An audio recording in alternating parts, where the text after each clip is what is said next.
Auntie Agnes pushed open the front door and dropped her handbag with a sigh. Her shoulders slumped from the day's stress. She went straight to the kitchen, lifted the pot lid. It was empty. She checked the cooler. Clean. Her eyes narrowed. She turned. "Olivia!" she shouted. "Olivia, where are you?" She stomped towards the bedroom. On the bed, Olivia was fast asleep. Without hesitation, Auntie Agnes opened the freezer, filled a cup with cold water, marched back and poured it all over her. Olivia jerked up shivering. What is it? What happened? What happened? Agnes folded her arms. What happened? You are asking me. I came back from market. No food, nothing. What kind of wicked girl sleeps with an empty house? I'm sorry, ma. I just came back from work. I was so tired. I thought I'll rest a bit before. Before what? Before midnight?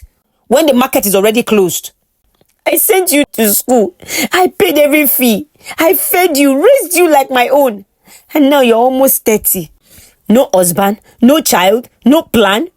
Don't even give me that look if I sand you with one hot slap. Look around you. You think I enjoy living in this house, Olivia? When will you take me out of poverty? Go out and see what my friends' children are doing for their parents. Build me a house. Marry a rich man and lift me up. How much is even this your salary? When are we going to get out of this poverty? Auntie Agnes, please. Let me talk. You told me that one day you will help me. And that's what I've held on to. But see now, still squatting in a rented, face me, I face you. eating once a day. And you, the so-called graduate, you can't even cook. Olivia. Ma, I'll go and make something now. Please keep your food. I've lost my appetite. Nonsense. She walked away. Olivia woke up early. She cleaned the sitting room, swept the compound, and went straight to the kitchen to check for food like she always did. On the kitchen counter, she saw a few clean plates and one bowl carefully covered. She smiled faintly, hoping it was yam or maybe bread and eggs. When she opened it, inside was a folded paper. Go and marry. Olivia stood quietly. She stared at the plate again and walked away without a word. At work, she told her colleague and close friend Janet what happened. This Auntie Agnes is not playing, no. She actually wrote this inside the plate. My sister. That's what she did. I don't know what to do again. Auntie is not smiling at all. Well, please be careful. Don't let our frustration mess with your head. Please. My sister, I'll be fine. I've been surviving all these years. I've not died. No, it's just funny. That's why I decided to share it with you. That evening, when she returned from work, a strange guest was seated in the living room. An older man with a red tie and shiny forehead. Before she could ask questions, our aunt's voice came from the kitchen. Olivia, welcome. How was work? Good evening, ma. Fine. Go and hang your bag. This is Prophet Timothy. He's here to pray for you. Ma, I don't feel... Shh. I didn't say you are sick. He came to pray for your breakthrough. Auntie Agnes pointed to a nylon bag on the chair. Now go inside and wear the wedding gown inside that bag. Ma, please. Auntie, where did you even get this from? I collected it from Sister Nwaka's daughter. Go and wear it. Please, don't waste time. Prophet, she's coming, please. She walked slowly to her room. The gown smelled odd, like sweat and dust, but she wore it. Back in the parlor, Prophet Timothy stood up to pray. Today, Olivia, you are going to dance like your miracle has come. Dance like you are getting married today. That's the only answer to this prayer. Oh yeah, begin to dance. Please, dance. So Olivia danced quietly, slowly. Her steps were small and awkward. She didn't want to offend anyone, so she did it. 2 days later, Agnes came home holding a small plastic bowl. Olivia, this is miracle soap, she said, lifting it high. Any woman that uses it will see favor. Men will start calling you from left to right, from outside the country, Malaysia, any country. See, listen to me. Girls are giving testimony every Sunday in my church, and I don't want you to be left behind. Olivia looked at it. Ma, Do you know the ingredient that is even inside? Come on, before you talk about ingredients, just give me back the 5,000 I used to buy it. That's all. 5,000? Is it not good for something that can change your destiny? See, just bathe with it morning and night. You will see wonders. Olivia didn't argue. That night, she used the soap, and the next night, and the next. On the third day, while she was at work, her phone rang. It was Agnes. Hello? Olivia, has any man called you yet? No, ma. You are sure? Check your phone well. Ma, I've checked. Nobody has called. Auntie eased on the phone. Then something is wrong somewhere. I'll go back and buy another one. Ma, please don't. The line cut. What kind of woman is this? Can't she just leave me alone? God, I'm just tired. A few weeks later, the air in the printing press smelled of ink and paper as the machines in the back hummed steadily. Olivia stepped into the reception area, wiping her hands with a tissue. Mr. Williams wasn't around. Today, she was in charge. The glass door opened and a tall man in a navy blue shirt walked in. Good afternoon, sir. How may I help you? Olivia asked. He smiled. You must be Olivia. Yes, I am. Oh, okay. I'm Chuks. Mr. Williams mentioned you. He said you're the one who handles things when he's away. Okay, that's correct. You're welcome. He handed her the folder. Miss Olivia, I would like to print 500 copies of this booklet. It's for a foundation outreach. She opened the folder and flipped through the pages. Well, this is a good layout. Would you prefer full color? Yes, please. And something neat. We'll be sharing this in public schools. Got it. Would you like matte or glossy paper? What's the difference? She explained briefly, showing samples on the decks, pointing out the feel, the finish, and how the colors might appear. Chuks listened carefully. I think matte is better. It feels warmer. All right, sir. And for the binding? Stapled is fine. Nothing too fancy. She noted the details and reached for the form. He signed, then looked at her thoughtfully. You really know your stuff. She blushed slightly. As he turned to leave, he paused at the door. Tell your boss I said he's lucky to have you here. Oh, okay. Thank you, sir. Goodbye. That evening, Olivia returned home tired. She settled on the bed with a bowl of cereal. Her phone buzzed. It was an unknown number. Hi, Olivia. This is Chuks from the printing press. I just wanted to say thank you. Your customer service today was excellent. It's rare to meet people who work with such heart. She read it twice, then slowly typed. Thank you so much. I'm glad I could help. A reply came quickly. It is Chuks. Please call me Chuks. No, sir. Needed. I hope I didn't sound too forward earlier. I just appreciate smart people. Not at all. Thank you. You mentioned delivery will be next week. If I want to check a sample before then, can I ask for you directly? Yes, you can. She turned off her phone and lay down, quiet. By the end of the week, it came again, and then again.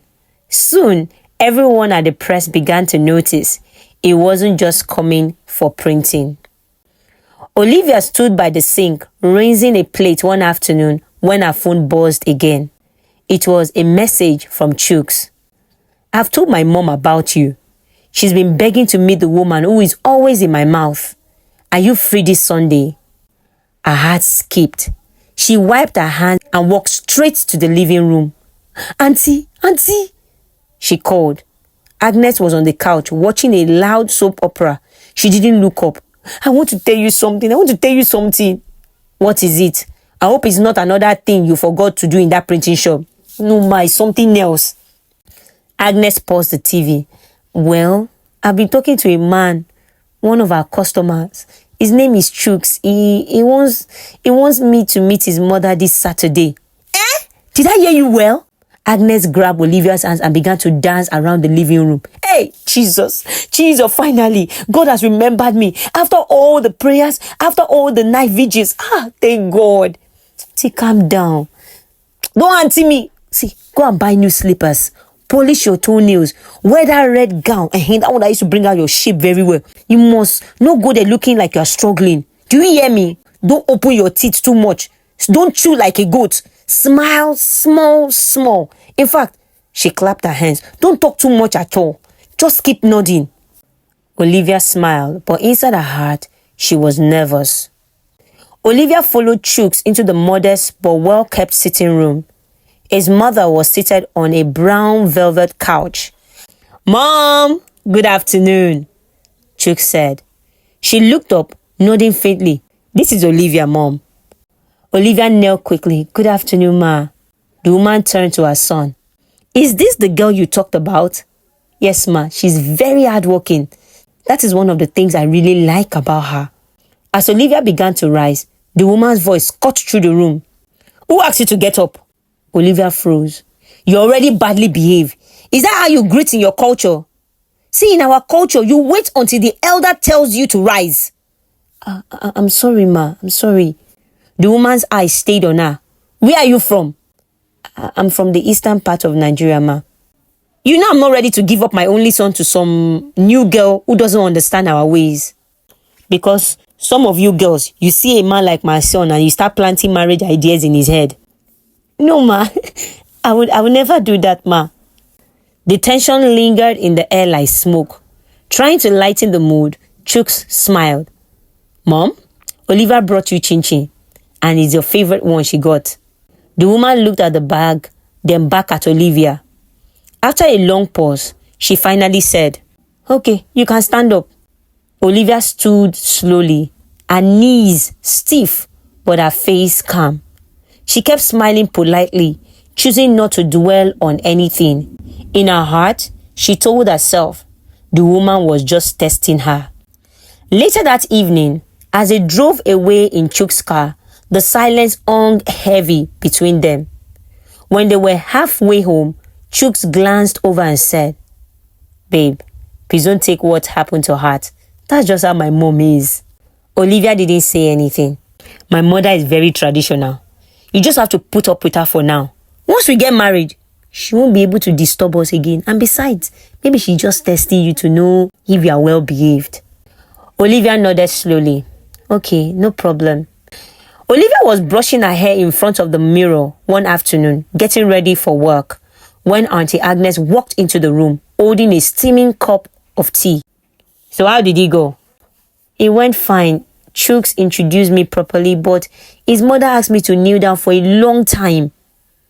Agnes eased lightly and sat on the bed. "You know he's from the West. We are from the East. They value greeting more than anything else, especially when it comes to women. So don't let that bother you." She sipped her tea and looked Olivia in the eyes. "Is he a good man?" "Yes, Ma." "Does he have money?" "Yes, Ma." A small smile playing on her lips. "Do you love him?" This time, Olivia hesitated a bit, then nodded slowly. "And then there is no problem. The mother is not the issue. Once you marry him, she won't see you again unless you want her to." Olivia didn't say anything. "Now, listen, my dear. Now that you're seeing a man that wants to marry you, don't play hard to get. As long as he's a man, complete, no disability, and can take care of you, my sister, take him. Marriage is not by tribe, it's by sense. And this one has sense." "No problem, Ma. I've heard. Thank you." That Saturday, Olivia was folding her clothes when her phone rang. "Hello? Olivia? Good. I need you to follow me to the market this morning. We're going to mile 12. I want to buy some things. Meet me in 20 minutes. Before Olivia could respond, the line went dead. She stood still, staring at her phone. After a few seconds, she dialed Chuks. "Hey, babe," he said, sounding sleepy. Your mom just called. She said I should follow her to mile 12 market." Chuks chuckled. "Wow, she really wants to bond with you." "Bond?" "Yes, now. That's her way. Just follow her. Maybe the two of you will start talking more. Don't take it too seriously. Just go with her." Olivia sighed. "Please, Olivia, do it for me. You know I love my mother very much. And I don't want her to come between us." The market was crowded and muddy. The air smelled of sweat, pepper, and rain-soaked vegetables. Chuks' mother walked ahead in a firm stride, shouting prices, haggling with traders, moving from one store to the next without waiting. Olivia struggled to keep up, wiping sweat from her face. "Move fast now!" the older woman barked. "You're walking like someone that never entered market before." "Yes, ma, I'm coming, ma," Olivia said, carrying a basket of tomatoes and onions on her head. They continued for almost an hour. When her arms began to ache, she whispered, "Ma, can we get someone to help carry this? Maybe one of those laborers." Chuks' mother turned sharply. "Is this how your mother trained you? You're already looking for laborers. This is what a real African woman does." Olivia kept quiet and adjusted the basket on her head. By the time they reached the car, she was drenched in sweat and covered in dust. She placed the items in the boot and entered the front seat. Chuks' mother spoke a little on the way back. Small talk about food and the price of meat. But Olivia didn't say much. She nodded politely, tired but calm. In her heart, she reminded herself why she was enduring all of this. It was for the chance to finally leave Agnes' house. One afternoon, Olivia wore her best yellow gown and tied her hair in a neat bun. It was Chuks' mother's birthday, and she had been invited to the family house. As soon as she stepped in, she knew this wasn't a sit and smile kind of visit. Two aunties were already in the kitchen. She rolled up her sleeves, tied a scarf on her head, and joined the two women stirring the large pot of jollof. Sweat rolled down her back. Her hands were red from peeling onions and seasoning meat. 2 days after the birthday party, Olivia's phone rang. "Olivia, I'm planning for a party next week. I want to sew something nice. But don't worry, I don't want to disturb my son. I just thought I should ask you if you have anything small. It will be fine. If not, it's okay if you don't have." Olivia didn't hesitate. She transferred the money quietly. No questions. That same evening, the woman sent another message. "Don't forget this weekend. You're coming around. We have some talking to do." Olivia smiled. Finally, Chuks' mother was warming up to her. But that weekend when she arrived, there was no talking, just a bucket of dirty clothes waiting in the backyard. She finished the laundry, wiped her hands and sat quietly, and that was it. Back at work on Monday, someone dropped a post in the office group chat. "Some girls will do anything just to be married, washing clothes, carrying market loads, giving money, just to be called Mrs. Desperation is a disease." Or what do you guys think? Laughter followed, memes, voice notes, sarcasm. Olivia felt her chest tighten. She wasn't named, but she felt exposed. If she stayed quiet, they will assume. So she dropped a voice note. "Let me just say this clearly. No woman should ever reduce herself to be married. If a man loves you, his mother should respect you too. And if she doesn't, please walk away. Don't let culture be an excuse for oppression." She ended it with a calm thank you. One afternoon, Agnes asked Olivia about her wedding plans. "Very soon you'll be getting the invite and all the details." She lied. Another Saturday came. Olivia went with Chuks' mother to Mile 12 market as usual. On their way back, while carrying the tomatoes and meat into the kitchen, she overheard the woman chatting with a friend. "Me, I don't like skinny girls. I want a wife that is fruitful, front and back. A full woman, not these flat children that will leave your son wondering. Temptation is real, my sister." They both laughed. Olivia didn't laugh. She didn't speak. The words stung her. She stood there rinsing vegetables and thinking. That night at home, she sat on her bed and looked at herself in the mirror. "I need to do something fast about this before this woman gives Chuks away to another woman." And then quietly, she booked a surgery. A few weeks later, she stood in front of the mirror. New curves, fuller hips, bigger chest, a tighter waist. Pain lingered, but she was healing.